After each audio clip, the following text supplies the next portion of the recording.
요한복음 강의 20번째 시간입니다. 오늘 본문은 시각장애인을 치유한 사건을 다루고 있습니다. 공간복음에도 시각장애인을 치유한 사건이 나오기는 하지만 그것과 약간 다르기도 하고요. 그리고 또한 요한복음에서 이 시각장애인을 치유한 사건은 단순한 기적이 아니라 그야말로 비유로 가득 차 있습니다. 만약 요한복음 9장을 단순한 치유 사건, 그리고 이제 그 사건을 둘러싼 어떤 해프닝 정도로 우리가 본다면 요한복음의 주요 구절들의 몇몇 중요한 그러한 문장들을 탈문맥적으로, 그리고 굉장히 어떻게 보면 좀 뜬금없는 그러한 구절들로 오해할 수 있습니다. 그러나 토마스 브로디라는 한 신약 학자에 의하면은 이 요한복음 9장 전체는 하나의 비유로서 말하자면 진리로 인해 새로 누군가가 태어나고, 그리고 청소년기를 거쳐서 성숙하게 되고, 부모로부터 독립한 후에 성인이 예수에게로 나아가는 그러한 어떤 진리 안에서의 성장 과정을 그리고 있다라고 해석하기도 했습니다. 실제로 그러한 암시가 이 본문 진행에 따라서 어떤 나이대에 대한 언급을 통해서 주어지는데요. 그렇다면 구체적으로 하나씩 살펴보도록 하겠습니다. 먼저 9장 1절부터 7절입니다. 예수께서 길을 가실 때에 날 때부터 맹인된 사람을 보신지라. 제자들이 물어 이르되 랍비여, 이 사람이 맹인으로 난 것이 누구의 죄로 인함이니까? 자기니까 그의 부모니까? 예수께서 대답하시되 이 사람이나 그 부모의 죄로 인한 것이 아니라 그에게서 하나님이 하시는 일을 나타내고자 하심이라. 때가 아직 낮음에 나를 보내신 이의 일을 우리가 하여야 하리라. 밤이 오리니 그때는 아무도 일할 수 없느니라. 내가 세상에 있는 동안에는 세상의 빛이로라. 이 말씀을 하시고 땅에 침을 뱉어 진흙을 이겨 그의 눈에 바르시고 이르시되 실로암 못에 가서 씻으라 하시니, 실로암은 번역하면 보냄을 받았다는 뜻이라. 이에 가서 씻고 밝은 눈으로 왔더라. 지금 이 본문 전체에서 볼 수 있는 중요한 것은 바로 빛이라는 겁니다. 빛. 그러니까 보지 못했다. 날 때부터 뭔가 이제 볼 수 없다. 우리가 이제 본다는 것은 빛을 통해서 보는 것인데, 깜깜한 암흑 속에서 있는 것, 그리고 환한 낮에서 우리가 잘 볼 수 있는 것이라는 이 비유를 통해서 일종의 지금 다루어지고 있는 이 시각장애인에 관한 내용은 진리를 모르는 채 세상에 태어나 혹은 이제 세상에서 살아가는 것을 의미한다고 볼 수 있습니다. 그러나 지금 이 본문에서 볼 수 있는 것처럼 우리는 진리를 알지 못한 채 세상에 태어나고 그리고 살아갑니다. 그러나 그것이 자체가 누구의 탓이다 라고 할 수는 없습니다. 중요한 것은 지금 우리가 왜 진리를 모르느냐, 왜 우리는 진리를 모르고 사느냐, 왜 우리는 이렇게 어두컴컴하게 사느냐, 이게 누구 때문이냐 이렇게 탓하는 게 중요한 게 아니라는 거죠. 지금 하나님은 진리를 예수 그리스도를 통해서 완전히 이젠 드러내셨다. 이게 중요한 거예요. 죄와 고통을 연결하는 것에 대한 그런 어떤 비판을 이 본문을 통해서 몇몇 사람들은 가져오긴 합니다. 그리고 굉장히 그게 중요한 기독교 신앙에 있어서 포인트이기도 하지만 그보다 조금 더 근원적으로 이 본문은 진리를 가져다 주는 분은 다름 아닌 예수다. 이 세상에서 진리를 찾기 힘든데, 혹은 찾을 수가 없는데, 혹은 파편적으로만 퍼져 있는데 온전한 환한 진리를 가져다 주시는 분은 바로 예수다. 그게 지금 이 본문의 중심에 있는 겁니다. 그런데 조금 독특한 행위가 나옵니다. 땅에 침을 뱉고 그 진흙을 이겨서 그 시각장애인의 눈에 바르고, 그리고 실로암 못에 가서 씻고 와라. 이러한 좀 복잡한 과정이 이제 여기 기록되어 있습니다. 물론 공간복음에도 보면은 어떤 그 시각장애인에 관한 그 치유 기사가 있고 거기에 대한 어떤 그 과정이 있습니다. 예를 들어서 마가복음에 보면은 바디메오라는 이름을 가진 한 사람이 예수가 지나가는 것을 듣고 애타게 부르짖고 보기를 원한다. 이렇게 이제 이야기를 하니까 예수는 마가복음에서는 단지 말로 그를 즉시 그 자리에서 고쳐줍니다. 마태복음에서는 이름이 없는 2명의 시각장애인이 비슷한 상황에서 이제 예수에게 부르짖고 예수가 이제 그들에게 돌아서서 이제 그들을 고쳐주시는데, 이번에는 그들의 눈을 직접 만지고 고쳐주셨다, 이렇게 이제 이야기를 합니다. 누가복음은 무명의 한 시각장애인이 예수에게 부르짖자 예수는 말로 고쳐주었다, 뭐 이렇게 또 이야기를 전합니다. 그러니까 마태복음 거기서 이제 눈을 댄 것 외에 사실상 마가복음과 누가복음은 뭐 아예 손도 대지 않고 뭐 침 뱉고 땅에 진흙 이기고 막 씻고 이런 복잡한 과정 없이 굉장히 쉽게 그 자리에서 거의 뭐 별다른 힘 들이지 않고 고쳐주었다는 것이죠. 요한복음과 같은 번거로운 과정이 없습니다.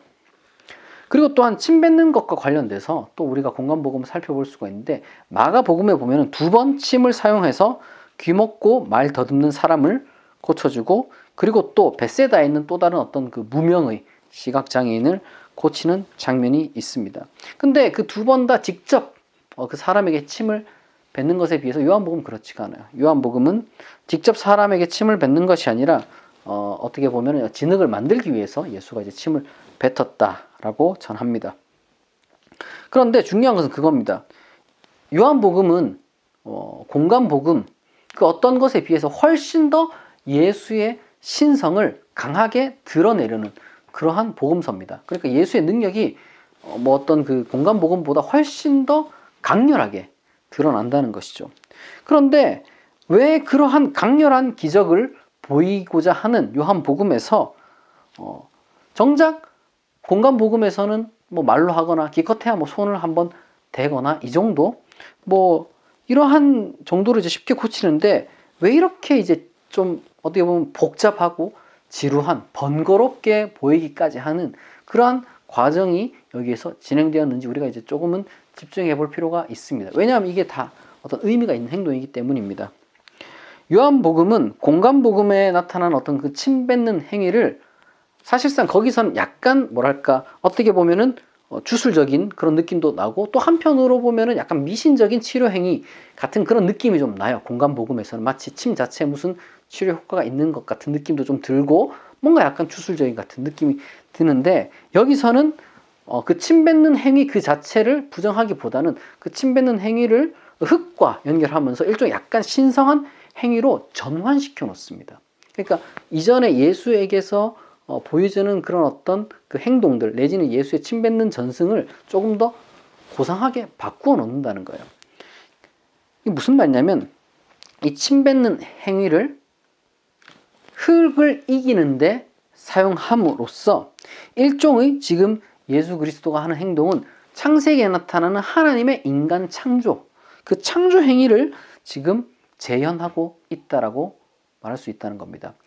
실제로 이미 교부들 이레나이우스, 암브로시우스, 오리게네스와 같은 사람들은 바로 예수가 이 장면에서 이 진흙 이기는 행위는 그야말로 하나님의 창조 행위의 재현이다, 이렇게 이야기를 했습니다. 그러니까 예수는 단순히 지금 여기서 진리를 이야기를 하는 거니까 이제 보이지 않는 사람에게 어떤 그 보이게 해주는, 그러니까 아무것도 모르는 사람에게 뭔가 진리를 가르쳐 주는 건데, 근데 예수가 가르쳐 주는 것은 단순히 지식 하나를 더해주는, 거기서 그치는 게 아니라는 거예요.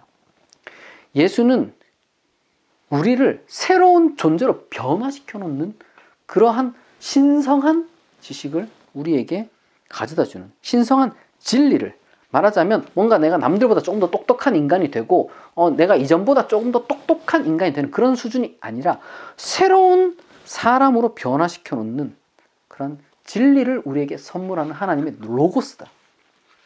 우리가 정말 인간으로서 인간답게 보아야 할 것을 보게 만드는, 이전에는 보지 못했는데 보아야 할 것을 보게 만드는 하나님을, 하나님의 능력을, 하나님의 선하심을, 하나님의 사랑을 보게 만드는 하나님의 뜻을 알게 하는 그러한 로고스라는 겁니다. 교부 이레나이우스 같은 경우는 특별히 예수가 이런 일을 한 것은, 그러니까 이제 침 뱉어가지고 흙을 이기고 막 눈에 바르고 막 씻고 오라고, 이 모든 이 과정은 그렇게 해야만 그를 고칠 수 있었기 때문이 아니라 하나님이 태초에 인간을 빚으실 때의 바로 그 손이 지금 예수의 손이다. 이걸 이제 보여주기 위해서 예수님이 그렇게 한 거다. 이렇게 이야기를 했습니다. 그러니까 이제 제자들이 이제 질문을 하는 거예요. 도대체 이 사람이 왜 이렇게 됐냐? 자기 죄 때문이냐, 아니면 부모 죄 때문이냐?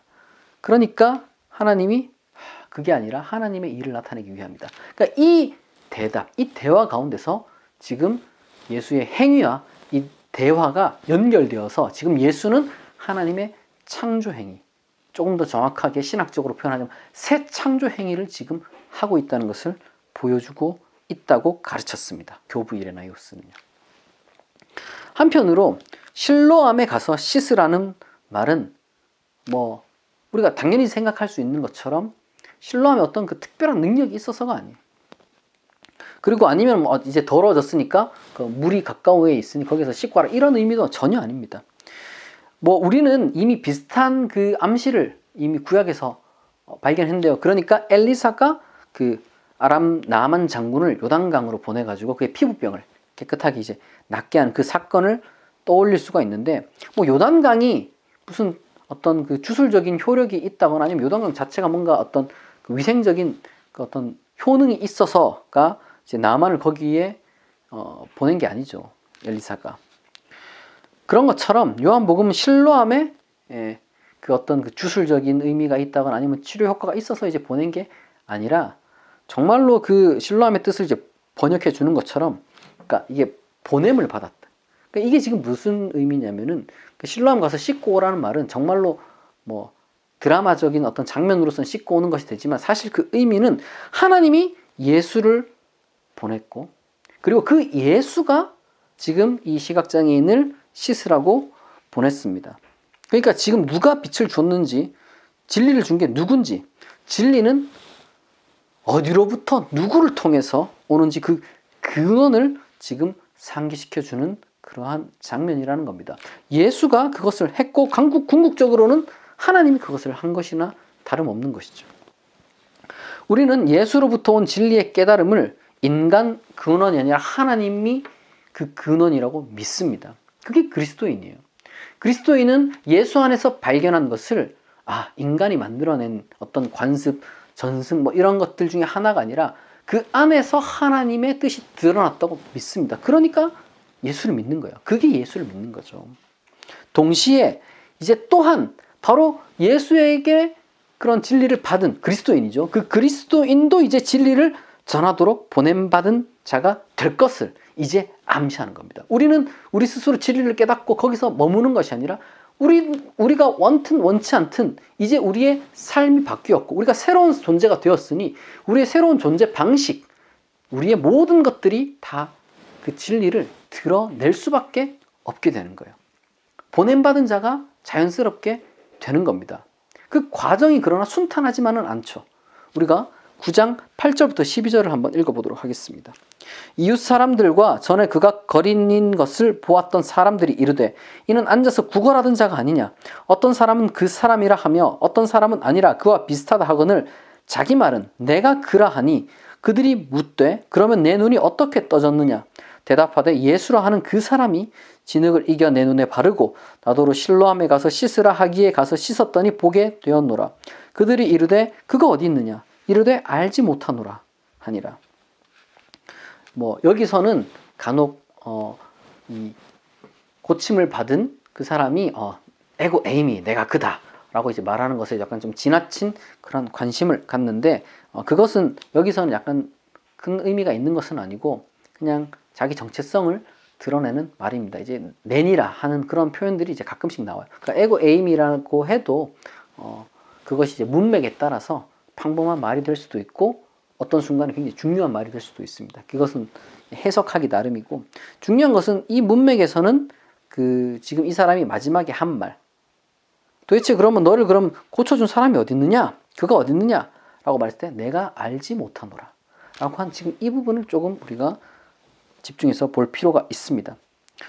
진리를 경험을 했지만 지금 이 사람은 초보의 단계에 서 있는 거예요. 믿음을 통해서 빛을 보게 되었으나 어떻게 도대체 이런 일이 가능한지 그리고 이것을 어떻게 설명해야 되는지 전혀 모르는 겁니다. 모든 체험은 그렇기 때문에 해석되어야만 해요.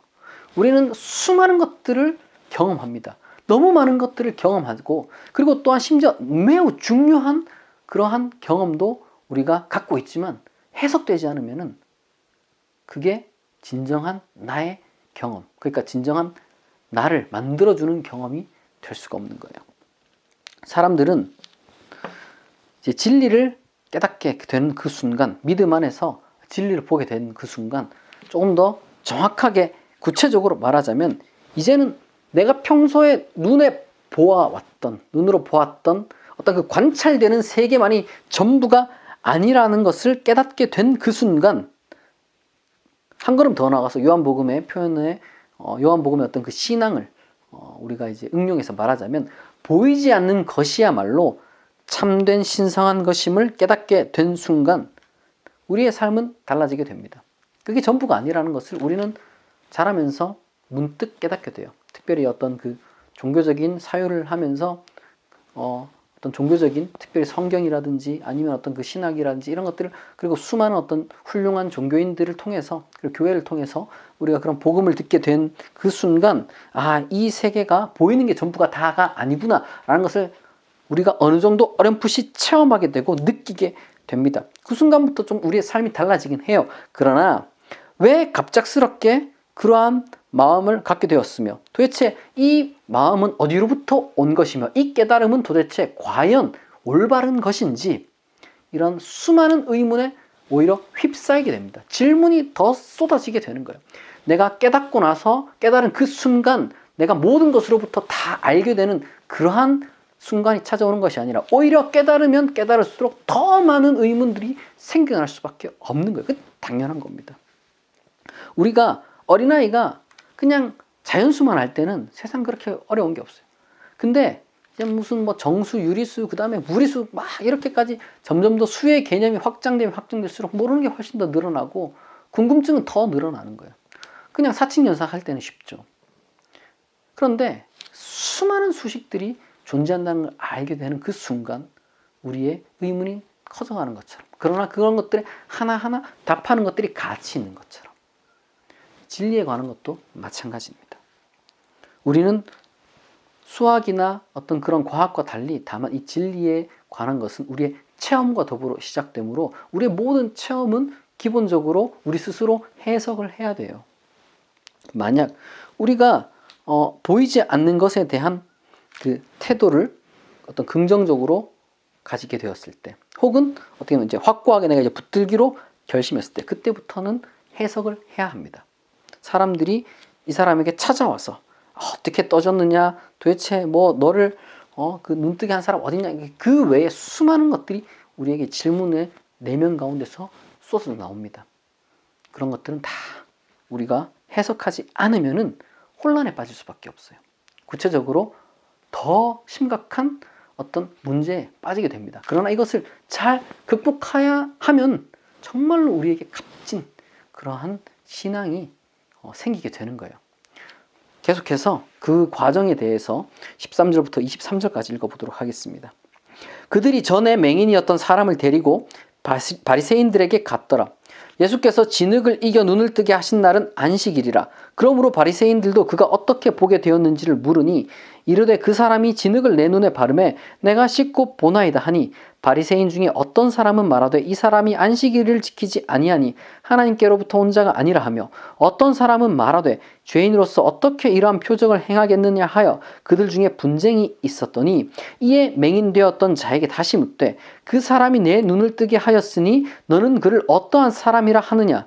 대답하되 선지자니이다 하니, 유대인들이 그가 맹인으로 있다가 보게 된 것을 믿지 아니하고 그 부모를 불러 묻되 이는 너희 말에 맹인으로 났다 하는 너희 아들이냐? 그러면 지금은 어떻게 해서 보느냐? 그 부모가 대답하여 이르되 이 사람이 우리 아들인 것과 맹인으로 난 것을 아나이다. 그러나 지금 어떻게 해서 보는지 또는 누가 그 눈을 뜨게 하였는지 우리는 알지 못하나이다. 그에게 물어보소서. 그가 장성하였으니 자기 일을 말하리이다. 그 부모가 이렇게 말한 것은 이미 유대인들이 누구든지 예수를 그리스도로 시인하는 자는 출교하기로 결의하였으므로 그들은 무서워함이로라.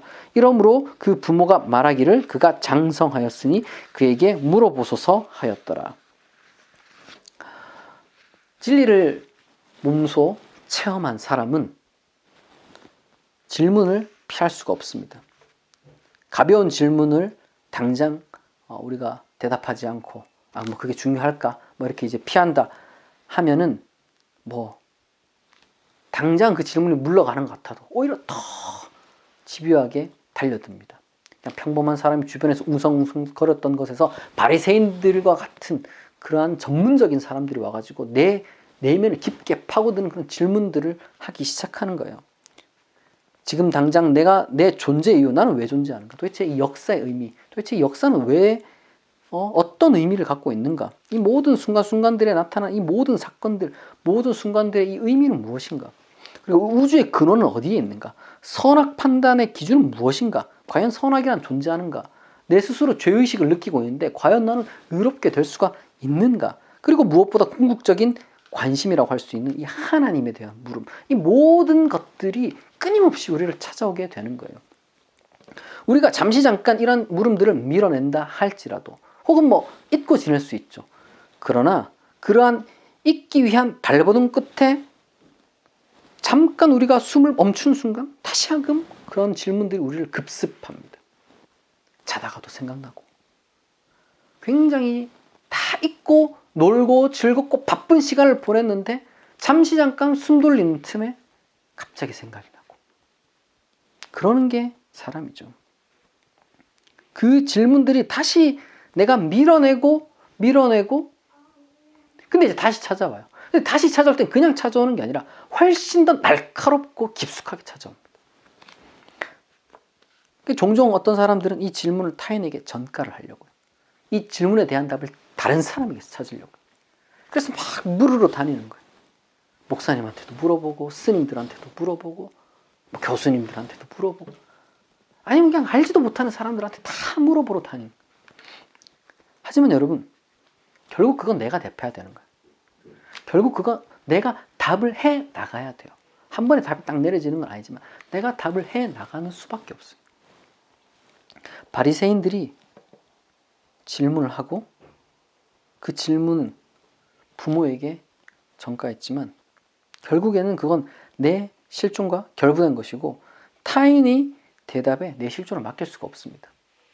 어차피 100% 다 대답을 못 해줘요. 왜냐하면 내 체험을 다 알지 못하고 내 실존을 다 알지 못하고 내가 가지고 있는 의문의 깊이와 넓이 뭐 이런 것들이 사람마다 다 다르기 때문에 아무리 부모라 할지라도 나를 대신하여 내 실존의 어떤 내 존재에 그리고 내가 가지고 있는 나에게 그리고 찾아오는 내 마음 가운데 발생한 그 진리에 관한 물음들은 답해줄 수가 없는 겁니다. 아무리 가까운 사이라도 답해줄 수가 없는 거예요. 답을 해준다 할지라도 궁극적으로는 그에게 물어보소서. 그가 장성하였으니 그가 대답하리. 물론 우리는 이러한 어떤 그 내면적인 진리뿐만 아니라 요한복음은 은근히 이제 이야기를 두 개를 동시에 진행하죠. 표면적인 이야기와 어떤 그 심층적인 이야기를 진행하는데 표면적인 이야기를 보면은 당시의 시대상을 은근슬쩍 이제 반영을 합니다. 뭐 부모가 출교를 두려워했다든 것, 뭐 선지자의 지위로도 예수를 인정하지 않는 그런 어떤 그 바리새인의 강경한 태도 같은 것들, 그리고 안식일에 대한 어떤 그 예수의 비난 등 뭐 이런 다양한 그러한 표현들이 여기에 이제 깔려 있는데 이런 것들은 아마도 실제로 당시 유대교가 요한복음 신앙 공동체의 어떤 그 생활, 뭐 특별히 이제 신앙생활이겠죠. 그런 것이라든지 아니면 예수에 대한 그 신앙, 뭐 이런 것들에 대한 그 적의가 있었을 텐데 어떤 그 적개심이라든지 그런 것들을 이제 두려워하는 기독교인들과 그런 것들에 대해서 어떻게 이제 그 적개심을 갖고 있는 유대인들 이 두 집단에 대해서 이제 동시적으로 지금 요한복음 비판하고 있다고 볼 수가 있습니다. 그러니까 요한복음이 가르치고 있는 어떤 그 신앙생활과 어떤 그 신앙 교리들을 비난하는 그런 어떤 유대인들을 비판하면서 동시에 이제 그 시각 장애인의 그 부모의 그 비겁함, 이제 이것을 기독교인이지만 이제 출교할 것을 두려워해서 그런 사람들에 대한 어떤 그 비겁함에 대한 그 비판이 이제 요한복음에서는 꽤나 뭐랄까 뭐 반복해서 일어나죠. 뭐 니고데모처럼 이제 몰래 찾아오고 말이죠. 공간복음은 이미 그리고 또한 그 안식일을 엄격하게 지키지 않고 이제 느슨하게 지키는 그런 어떤 그 신앙 전승을 이미 이제 가지고 있었습니다. 그런데 그렇다고 할지라도 1세기에 회당 임시 출입 금지 정도는 있었지만 전적으로 어떤 그 배제를 행했다는 증거는 뭐 우리가 찾아보기는 힘듭니다. 지금 이 요한복음 이 본문 외에는 그런 걸 찾아보기가 힘들어요. 다만 유대교와 요한복음 공동체의 관계가 아마도 이제 그만큼 대립하는 것은 사실이었을 겁니다. 뭐 조금 이제 기울어진 운동장 측에서 당시에는 아마 유대교가 조금 더 이제 기독교인들보다는 숫자도 많고 이제 힘도 셌기 때문에 그런 어떤 그 대립이 약간 억압적인 방식으로 이루어진다는 것을 보여주는 과장법으로 우리가 보면 됩니다. 빼척 자체가 없었던 것은 뭐 아닐 거예요. 근데 이제 출교랑은 우리가 좀 이제 구별해야 된다는 얘기입니다. 빼척 자체 같은 경우는 이미 뭐 누가복음 6장 22절에도 뭐 예수를 믿으면은 뭐 그 이유만으로 이미 뭐 배척받고 뭐 미움 받았다는 그런 표현이 이제 암시가 되어 있죠. 여기서부터 우리가 또 하나 이제 이 표면적인 어떤 그 비판이지만 그럼에도 불구하고 굉장히 중요한 가르침을 지금 요한복음 주고 있는데 모든 그 진리에 대한 어떤 그 태도가 모든 집단으로부터 환영받을 수는 없는 거예요. 진리에 대한 태도는 굉장히 많이 있습니다. 뭐 우리가 진리에 대한 태도라고 하면 너무 추상적이니까 다양한 종교가 있고 다양한 신념이 있죠. 그것들이 아무리 포괄적인 어떤 그 입장을 지닌다 할지라도 100% 모든 집단으로부터 다 환영을 받을 수는 없어요. 그건 당연한 겁니다. 만약 그런데 진리에 대한 나의 태도가 어떤 지식이라든지 어떤 그 사실관계 뭐 그런 문제라든지 아니면 그 윤리적 차원에서 문제를 삼을 수 있는 것이 아니라 그저 단지 어떤 그 편견과 다르다는 이유 하나만으로 이제 비난을 받는다면 그것은 내 잘못은 아니에요. 그건 이제 비난하는 쪽이 잘못된 거죠. 그러나 이제 반대로 만약 어떤 그 사실관계도 잘못되고 윤리적인 것도 어떤 그 문제가 되는 그러한 신앙을 우리가 고수하고 막 공적인 자리에서 그것을 드러내었다면 그것은 분명히 비난받을 만합니다. 그러나 이건 동시에 또 힘의 균형 문제도 포함하는 거예요. 왜냐하면 이제 모든 수많은 다양한 어떤 진리에 대한 태도가 동등한 힘을 갖고 있는 것은 아니기 때문입니다. 힘의 균형이 온당치 않은 상태에서는 상호 비판이라는 것이 내지는 뭐 상호 대화라는 것 자체도 약간은 공정하지 않을 수가 있어요. 우리가 그 모든 것들을 동시에 다 생각해야 됩니다. 그러나 그 모든 것은 뭐 우리가 조금 더 진지하게 어떻게 보면 깊이 있게 이제 다룰 문제라고 생각하고 그러한 전제 위에서 중요한 것은 우리는 비겁하면 안 된다는 거예요. 요한복음이 가르치고 있는 것은 바로 그런 어떤 그 태도도 포함되어 있습니다. 나는 내 실존적인 어떤 진리에 대해서 그러니까 내가 가지고 있는 신앙의 궁극적인 그 의문들이 끊임없이 생산되잖아요. 거기에 대해서 내가 답변해야 되는 어떤 그 내 책임, 신앙에 대한 자기 책임을 져야 된다. 이것과 더불어서 용기를 가져야 돼요. 내가 가지고 있는 신앙에 대해서 비겁하면 안 되는 거예요. 올바르게 주장을 하고. 평생 어떻게 비겁하게 삽니까? 남 눈치 보면서. 어떻게 보면 이 둘은 연결되는 거죠. 내 신앙에 대한 자기 책임을 진다는 것은 대답을 회피하지 않는 것과 동시에 비겁해지지 않는 것. 이것을 함께 포괄한다라고 볼 수 있겠습니다. 계속해서 24절부터 34절 읽겠습니다. 이에 그들이 맹인이었던 사람을 두 번째 불러 이르되 너는 하나님께 영광을 돌리라. 우리는 이 사람이 죄인인 줄 아노라. 대답하되 그가 죄인인지 내가 알지 못하나 한 가지 아는 것은 내가 맹인으로 있다가 지금 보는 그것이니이다. 그들이 이르되 그 사람이 내게 무엇을 하였느냐? 어떻게 내 눈을 뜨게 하였느냐? 대답하되 내가 이미 일렀어도 듣지 아니하고 어찌하여 다시 듣고자 하나이까? 당신들도 그의 제자가 되려 하나이까? 그들이 욕하여 이르되 너는 그의 제자이나 우리는 모세의 제자라. 하나님이 모세에게는 말씀하신 줄을 우리가 알거니와 이 사람은 어디서 왔는지 알지 못하노라. 그 사람이 대답하여 이르되 이상하다. 이 사람이 내 눈을 뜨게 하였으되 당신들은 그가 어디서 왔는지 알지 못하는도다. 하나님이 죄인의 말을 듣지 아니하시고 경건하여 그의 뜻대로 행하는 자의 말은 들으시는 줄 우리가 아나이다. 창세 이후로 맹인으로 난 자의 눈을 뜨게 하였다 함을 듣지 못하였으니 이 사람이 하나님께로부터 오지 아니하였으면 아무 일도 할 수 없으리이다. 그들이 대답하여 이르되 내가 온전히 죄 가운데 나서 우리를 가르치느냐 하고 이에 쫓아내어 보내니라. 진리에 대한 태도는 다양성 가운데 대립할 수 있습니다. 우리는 여기서 어떻게 보면 약간 좀 뜬금없는 그 표현이 나오죠. 이제 그 고침받은 자에 대한 그 타박을 하는 과정 가운데 너는 하나님께 영광을 돌리라 라는 그러한 말이 나오는데, 사실 이 말의 그 도입을 통해서 이제부터 이제 서로, 그러니까 예수 그리스도로 인해서 이제 빛을 갖게 된 사람, 진리를 깨닫게 된 사람과 이제 예수를 거부하는 그 두 집단 간의 상호 간의 진리 주장을 이제 대립시키고 이것들 중에 어떤 것이 실제로 정말로 하나님께 영광이 되는지를 지금 보여주는 그러한 장면이라고 할 수 있습니다. 우리는 우선은 이제 연역적으로 제가 먼저 얘기를 하자면은, 우리는 올바른 지식 그리고 올바른 태도, 이 두 가지가 함께 조화를 이룰 때 하나님께 영광이 되는 진리 주장을 한다라고 말할 수 있는 겁니다. 그것이야말로 하나님께 영광이 되는 신앙이에요. 바리새인의 지식은 그럼 무엇이냐, 뭔가 무식이냐, 그런 게 아니에요. 그런 의미가 아니라 지금 바리새인의 지식은 타자를 차별하는 지식입니다.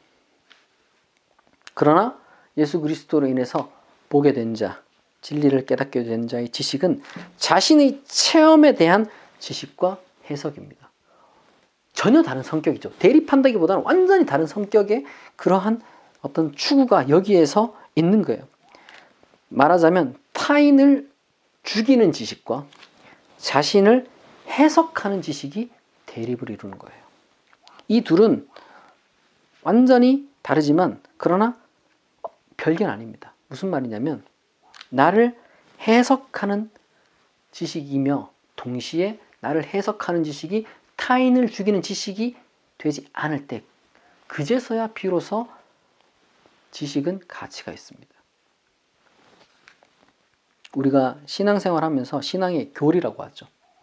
신앙의 교의라고도 하고 교리라고도 하고, 하여튼 여러 가지 많은 표현들이 있는데, 어떤 그 신앙 조항이라고도 하고 신앙 내용이라고도 하고, 그 신앙의 그 내용들이 나 자신을 해석하고 타인을 죽이느냐, 이런 것들을 우리가 검토해 봐야 돼요. 굉장히 실천적인 겁니다. 동시에 만약에 우리의 신앙이 그렇지 못할 때, 우리가 가지고 있는, 말하자면 교리가 타인을 죽이고 동시에 자신도 해석을 하지 못할 때, 자신은 해석을 못하니까 타인을 죽이는 거예요.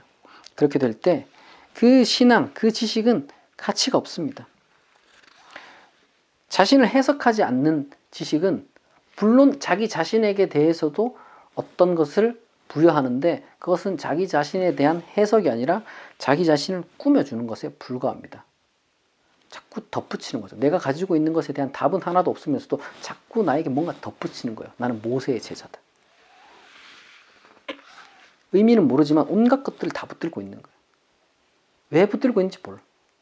왜 붙들고 있는지도 모르는 전통, 교리, 그러한 덩어리들을 붙잡고, 의미를 상실한 전통과 교리들을 한 움큼 붙잡고, 이걸 가지고 자신에게 덕지덕지 붙이고, 이걸 없는 사람에게는 차별하고, 그거는 그냥 아무 의미도 없고 유일한 기능은 갖고 있는 사람과 갖고 있지 않은 사람, 혹은 붙드는 사람과 붙들지 않는 사람을 구별해주는, 차별하는 그러한 표식에 불과한 겁니다. 그리고 그러한 지식은 필연적으로 비도덕적이 돼요.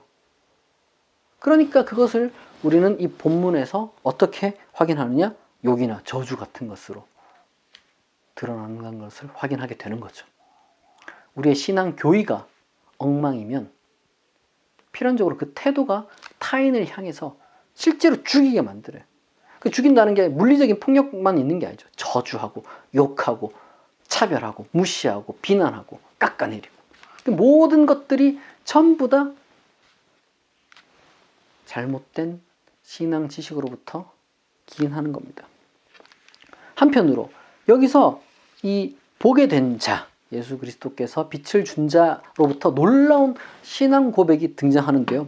제가 다시 읽어보면은 하나님이 죄인의 말을 듣지 아니하시고 경건하여 그의 뜻대로 행하는 자의 말을 들으시는 줄을 우리가 아나이다. 아주 놀라운, 너무 놀라운 신앙 고백이에요. 사실 아까 뭐 온갖 그 진리에 대한 태도가 이제 뭐 다양하고 뭐 대립할 수도 있다라고 제가 말을 했지만 어쨌든 다 공유하는 부분이 있어요. 그래도 최소한의 어떤 그 공유하는 부분들은 있는데 문제는 그런 공통 토대, 진리에 대해서는 기본적인 공통 토대가 있습니다. 그런데 이제 그러한 공통 토대까지도 거부한다면 말하자면 이 진리 주장과 이 진리 주장이 대립할 때 아무런 근거 없이 내가 이 진리 주장을 배척하기 위해서 둘이 공유하고 있는 부분까지도 버리게 되면은 사실상 나를 부정하게 되는 거잖아요. 근데 그런 식으로까지 나아가는 것은 이 진리 주장은 틀렸다라는 것을 입증하게 되는 거예요. 자기 스스로 그걸 드러내는 거죠. 그러면 공통된 진리 주장의 중심에 뭐가 있느냐? 하나님은 경건한 자의 기도를 들으신다. 온전한 삶을 사는 자, 그 사람이 하나님의 마음에 합한 자고 그 사람의 기도는 하나님이 들어주신다. 그 말인즉슨 하나님은 이 세상에서 살아가는 사람의 삶에 무관심한 게 아니라는 거예요. 가치가 없는 게 아니라는 거예요. 하나님 보시고 다 똑같다, 아무 의미 없다, 아무 차이 없다라고 보는 것은 정상적인 주장이 아니라는 거죠. 물론 지금 우리가 여기서 하나님께서 경건한 자의 말을 들으신다, 죄인의 말을 안 듣고 경건한 자의 말을 들으신다라고 했을 때 우리는 마치 어떤 그 기적을 떠올릴 수가 있습니다. 기도응답 같은 그런 기적을 떠올릴 수가 있는데, 그러나 중요한 것은 이게 결코 경건이 그렇게 이제 가벼운 게 아니라는 의미가 또 여기에 포함되어 있는 것이죠. 왜냐하면 지금 뭐 눈을 고친 이제 창세 이후로 한 번도 들어보지 못한 기적, 날 때부터 보지 못한 자를 고치는 그런 기적이 지금 일어났으니까 지금 그것을 기반으로 해서 이야기를 하는 거니까 기적이라고 지금 우리가 해석할 수가 있는데, 그렇다면 결코 가벼운 경건은 아니라는 거겠죠. 동시에 모든 인간은 어쨌거나 어느 정도는 죄인이라는 그런 점도 암시되고 있습니다. 구약의 인물들은 기도를 했고 응답을 받았습니다. 그러나 많지는 않았어요. 소수의 인물들이 그러했죠. 신약시대 기독교인들에게도 그러한 기적은 소수, 뭐 이제 사도들이나 그런 사람들에게나 해당되는 일이었다고 신약 자체에서 이제 많이 보여주죠. 기적적인 기도응답은 당장 뭐 구약 같은 경우에는 모세라든지 아니면 뭐 사사들이라든지 아니면 뭐 엘리야, 엘리사 같은 아주 극히 의부의 위대한 인물들에만 뭐 국한된 그런 일이었어요. 그리고 뭐 방금 제가 말씀드린 것처럼 날 때부터 보지 못한 자의 눈을 뜨게 한 것은 구약에는 어쨌든 기록되지 않은 기록입니다. 기록되지 않은 기적이라는 거죠. 그러나 동시에 우리가 조금 생각해 볼 게 있습니다. 뭐냐? 구약에 보면 죽은 자를 살리는 기적은 있어요. 엘리야, 엘리사 그 사람들의 어떤 그 일대기를 보면 죽은 자를 살리는 기적은 희한하게 또 기록이 되어 있죠. 이거는 단순히 뭐 날 때부터 못 본 자의 눈을 뜨게 한 것보다 약간 좀 우리가 평범한 뭐 이거 경중을 재는 게 조금 이상할 수 있지만 더 놀랍잖아요, 당연히. 그럼에도 이 기적은 놀라운 것이므로 유대교 신앙에 따르면은 그럼 이러한 기적은 누가 일으킬 수가 있느냐? 경건한 자. 경건한 자가 일으킬 수 있는 거예요. 한 시대에 한두 명.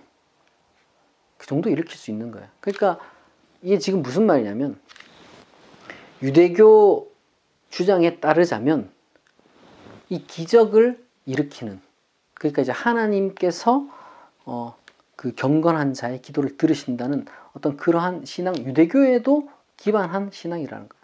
그러니까 만약 지금 이 날 때부터 보지 못하는 자를 고친 것이 사실이라면, 정말로 그게 고쳐졌다면, 기적이 일어났다면 그 사람은 하나님이 보낸 메시아다라고 해야 되는 거예요. 그런데 그게 유대교의 신앙인데, 그게 사실상 그들이 바라던 메시아가 온 것인데 바리새인들은 그것을 인정하지 않습니다. 게다가 반박도 안 해요. 이러저러해서 그는 메시아가 아니다. 이러저러해서, 왜냐하면 기적이 일어났다는 사실 자체를 지금 반박을 못하니까, 이 내용 어떤 문맥적으로는, 그러니까 그냥 메시아가 아니다라는 반박을 해야 되는데 그걸 반박을 하지 않고 그냥 부정하고 그 주장하는 그 사람을 쫓아내버리죠. 말하자면 이것은 진리에 대한 그 태도의 어떤 그 위선적인 비일관성을 보여줍니다. 그것은 그 자체로 그 진리에 대한 태도, 그 진리 주장은 가짜였구나라는 것을 드러내는 거예요. 우리는 어떤 진리 주장을 함에 있어서 자기 공통 어떤 그 주장, 자기 신앙, 자기 주장까지도 부정하게 만드는 그러한 진리 주장을 우리는 배척해야 됩니다. 그럼 어떤 경우가 있느냐? 많이 있죠. 너무 많아가지고 일일이 다 얘기를 할 수는 없지만, 지금 우리가 하나님은 어떤 경건한 자의 기도를 들어주신다. 하나님은 어떤 모든 사람을 사랑하신다. 모든 사람을 구원하기를 원하신다. 하나님은 인류를 구원하기 위해서 자기의 아들을 내어주셨다. 이런 어떤 그 보수적인, 그런 전통적인 어떤 그 주장들을 우리가 이제 해왔는데, 그런 것들과 자꾸 상충되는 이야기들을 해요. 왜냐하면 이제 그 활동들을 어떻게 보면은 그렇게 되면은 이렇게 되는 것이 아니냐라는 그 질문들에 대해서 답을 하고 싶지 않기 때문에, 혹은 답을 하게 되면은 그러한 어떤 주장과 행위가 일관성이 없었기 때문에 이것이 이제 조화를 이루지 못한다는 것을 알고 이제 이러한 어떤 균열을 일으키는 것을 원치 않기 때문에 그냥 쫓아내는 거죠. 배척하고. 우리는 그러한 것은 이것은 위선적인 것이고 일관성도 없고 올바른 진리 주장을 하는 것이 아니구나 라는 것을 우리가 이제 깨달아야 됩니다. 동시에 하나님의 기도 응답은, 만약 우리가 하나님의 뜻에 맞게 살고 하나님의 뜻에 맞게 기도한다면 우리는 그 기도 응답이 이루어질 수 있구나, 이 기도가 정말로 응답될 수 있는 것이구나 라는 그러한 희망을 지금 여기서 발견하게 되는 겁니다. 하지만 여기서는 이제 기도 응답에 대한 이야기가 여기서 더 발전되는 것은 아닙니다. 그냥 여기서 이렇게 멈추고 차후 그 부분은 예수의 어떤 그 긴 담론, 특별히 성령에 관한 그 담론과 그 다음에 이제 이어지는 예수의 기도, 14장부터 17장까지 있는 그 부분에서 나오니까 그때 가서 제가 이 기도, 그리고 기도 응답 이런 것들을 조금 요한복음이 가르치는 바에 대해서 해설하도록 하겠습니다. 오늘은 이제 이 9장을 마무리하도록 하겠습니다. 그럼 35절부터 41절을 제가 읽겠습니다. 예수께서 그들이 그 사람을 쫓아냈다 하는 말을 들으셨더니 그를 만나사 이르시되 내가 인자를 믿느냐? 대답하여 이르되 주여 그가 누구시오니까 내가 믿고자 하나이다. 예수께서 이르시되 내가 그를 보았거니와 지금 너와 말하는 자가 그이니라. 이르되 주여 내가 믿나이다 하고 절하는지라. 예수께서 이르시되 내가 심판하러 이 세상에 왔으니 보지 못하는 자들은 보게 하고 보는 자들은 맹인이 되게 하려 함이라 하시니, 바리새인 중에 예수와 함께 있던 자들이 이 말씀을 듣고 이르되 우리도 맹인인가? 예수께서 이르시되 너희가 맹인 되었더라면 죄가 없으려니와 본다고 하니 너희 죄가 그대로 있느니라. 치유받은 자는 드디어 비로소 자신을 고친 자가 예수임을 발견합니다. 신성한 진리로 인도하는 분을 발견하고 그분을 믿는다 라는 어떤 그 결심을 드러내는 표시로서 그분께 절을 합니다. 인자에 대해서는 이미 제가 요한복음 앞선 강해를 통해서 이제 말씀을 드렸습니다. 여기서 지금 예수 그리스도가 자기 자신이 이제 인자다라고 이렇게 그 절하는 자에게 이제 드러내신 것은 고대 유대교로부터 바라던 메시아 표상의 궁극적인 실체가 바로 자기 자신이다. 그러니까 유대교가 주장하는 그 진리 주장의 어떤 그 완성이라고 해야 될까? 그 어떤 현실화가 지금 예수에게서 이루어졌다는 것이죠. 그것을 지금 드러내어 준 것입니다. 한편 끝으로 예수는 이제 수수께끼 같은 말을 하는데요. 그 심판에 관해서는 이제 전반부 요한복음 강의에서 이미 설명을 했습니다. 심판은 예수를 믿지 않으면 그 자체가 바로 이제 심판 혹은 정죄라고 할 수 있는데, 중요한 것은 여기서는 조금 다른 이야기를 하는 것처럼 보인다는 거예요.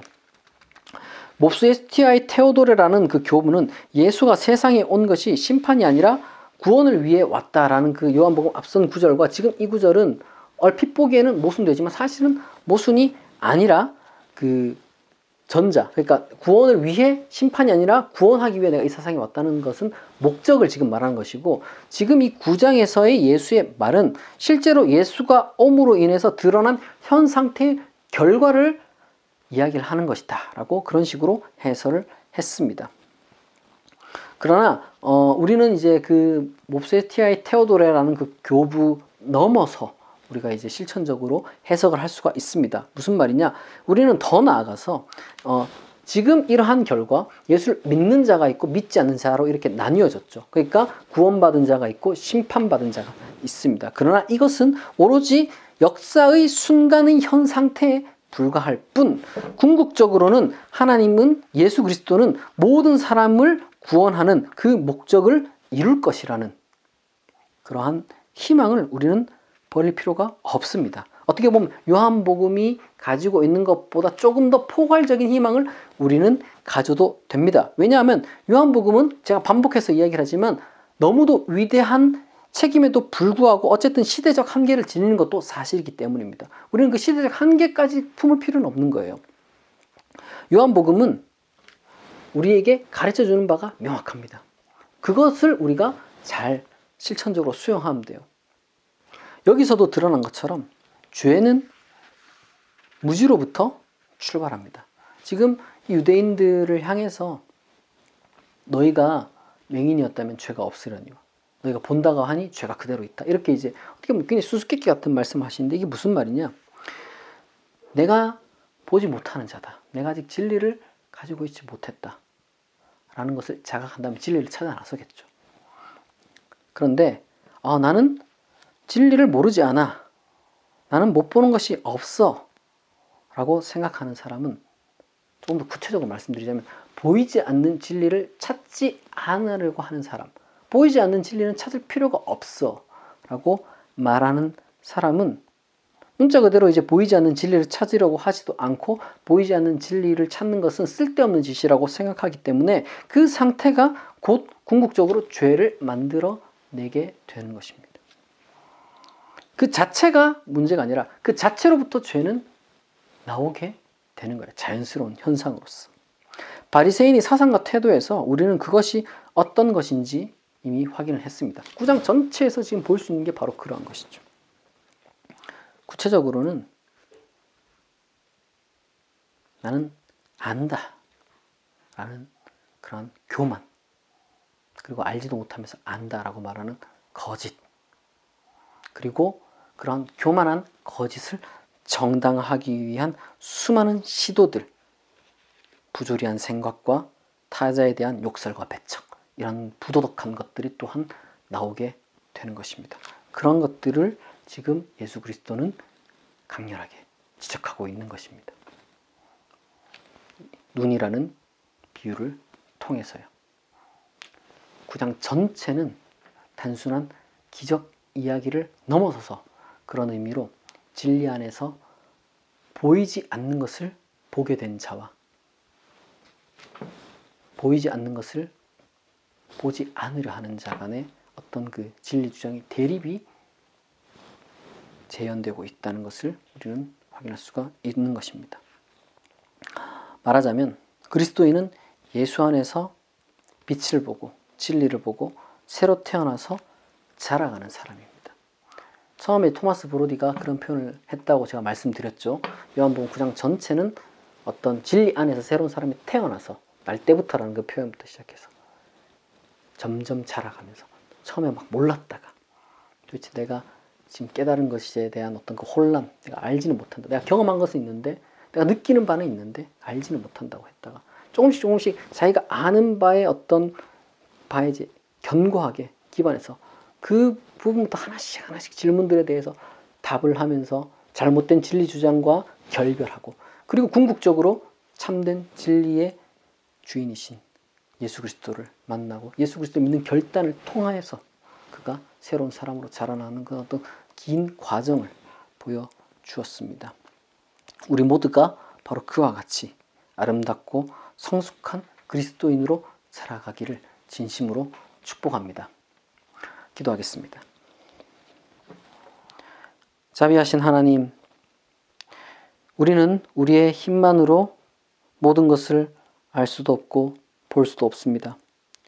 우리에게 빛을 비추어 주시고 우리를 매일매일 진리로 이끌어 주시옵소서. 예수 그리스도의 이름으로 기도합니다.